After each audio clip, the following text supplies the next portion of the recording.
Mr. President, you know the rhetoric of regime change is headed towards you from the United States. They are actively looking for a new Syrian leader. There are some people, sir, who say that you're the president, but maybe you're not fully in charge of those aspects. Maybe you're not in the loop. Yeah. Is that possible? But at the same time, they say that I'm a dictator. So they should choose. You cannot be a dictator and not in control. If a dictator, you're in full control. And if you're not a dictator, or if you're not in control, you cannot be a dictator. Actually, I'm not the first one, I'm not the second one. I have my authority by the constitution, by the Syrian constitution, but at the same time, it's not enough to have your authority. It's very important to make dialogue with the widest circle of people you can to take your decision. And this is the way I work. Syrian people, the time has come for him to step aside. Assad is on his way out. We all need to be thinking about the day after Assad. Assad has lost all legitimacy, that his time has passed.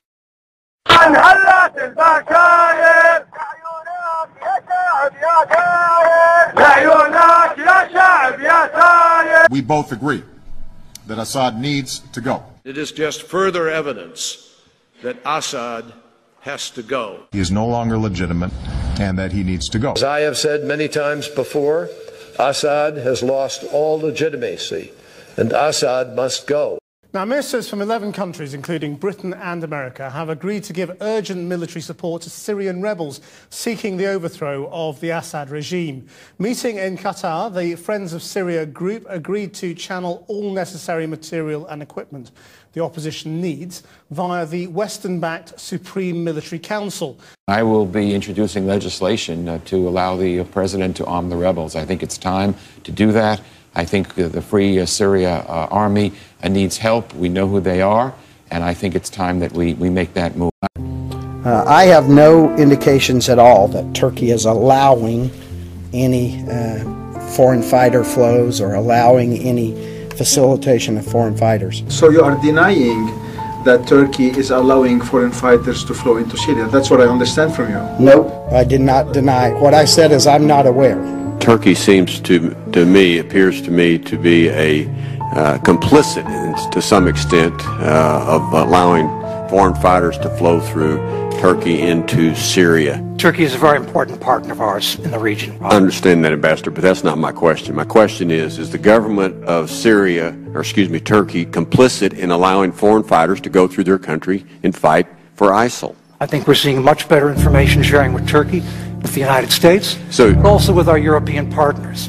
So they're not complicit? That's really my question. Are they not complicit? My answer is they're not complicit. For years, Turkey had led Islamist fighters from all over the world and jihadist fighters from all over the world, using the Turkish-Syrian border to come to Syria and to join the Islamist groups there, even ISIS. So this is what we call the jihadist highway. 40,000 foreign fighters, jihadis from 110 countries around the world, all came into Syria to fight in that war, and they all came through Turkey.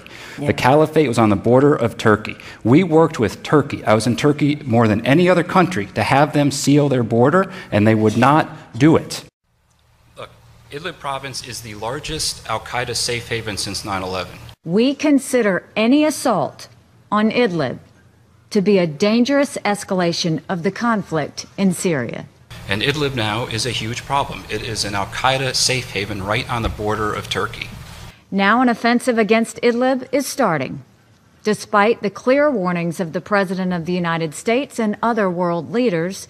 Airstrikes by Russia and the regime have already begun against al-Qaeda in Idlib province, leaders of al-Qaeda that make their way to Idlib province.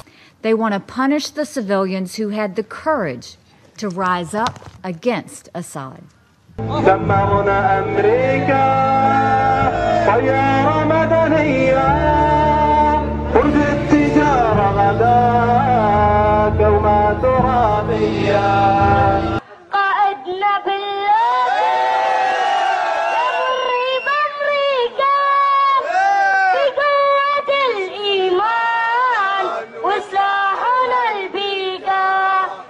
If Assad, Russia, and Iran continue, the consequences will be dire. الحقيقة الإرهاب هو صناعة تركيا الموجود في سوريا. جبهة النصرة، أحرار الشام، هي تسميات مختلفة لجهة واحدة، كلها صناعة تركية وتمول حتى هذه اللحظة من تركيا. فعن أي إرهاب يتحدث؟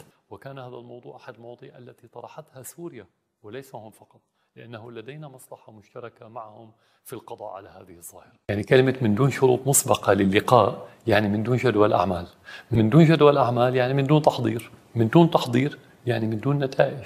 يعني لماذا نلتقي أنا وأردوغان لكي نشرب المرطبات؟ يعني مثلا نحن نريد أن نصل لهدف واضح، هدفنا هو الانسحاب من الأراضي السورية، بينما هدف أردوغان هو شرعنة وجود الاحتلال التركي في سوريا. فلذلك لا يمكن أن يتم اللقاء تحت شروط أردوغان. And we know they sent in the CIA to overthrow Assad. The CIA and Saudi Arabia together in covert operations tried to overthrow Assad. It was a disaster. Eventually it brought in both ISIS as a splinter group to the jihadists that went in. The war began in 2011 when the United States landed Central Intelligence operatives to begin coordinating with Al-Qaeda and other terrorist groups. And we have been unwavering supporters of Al-Qaeda since before the war formally began. We are supporters of Al-Qaeda today, where they're bottled up in Idlib province. The CIA supplied them under secret Operation Timber Sycamore. We gave them all of their anti-tank weapons, all of their anti-air missiles. And Al-Qaeda has always been our proxy force on the ground. They, together with ISIS, have carried out the mission of the United States, together with a great number of affiliates that really are kind of interchangeable. You have the Free Syrian Army. Soldiers move from ISIS to Al-Qaeda to Free Syrian Army rather fluidly. And so we started that war, but the United States has a strategic policy of using proxies to engage in war. And our objective was overthrow the legitimate government of Syria. And in order to do that, we employed proxy soldiers who were the most vile of all terrorists. In fact, the United States has seized two significant parts of Syria. One is a very major part. The Euphrates River bisects or doesn't bisect. It carves off about a third of the northern part of Syria. The United States invaded that portion. We actually put troops on the ground, illegal against any standard international law of war. It was just a seizure, and this was something that was referred to by John Kerry, who was then the Secretary of State, and he was frustrated at the tremendous victory by the Syrian armed forces against Al-Qaeda and ISIS. And he said, well, we probably need to move to Plan B. He didn't announce what Plan B was, but it unfolded over time. Plan B was the American seizure of that northern portion of Syria. The importance of taking that part of Syria is that it is the breadbasket for all of the Syrian people. That is where the wheat, Syria actually had a significant wheat surplus, and the people were very well fed in Syria before the war. We wanted to take the wheat away to cause famine among the Syrian people. The other thing we were able to do is to seize the major part of the oil and natural gas fields. Those also were produced in that northern portion beyond the Euphrates River.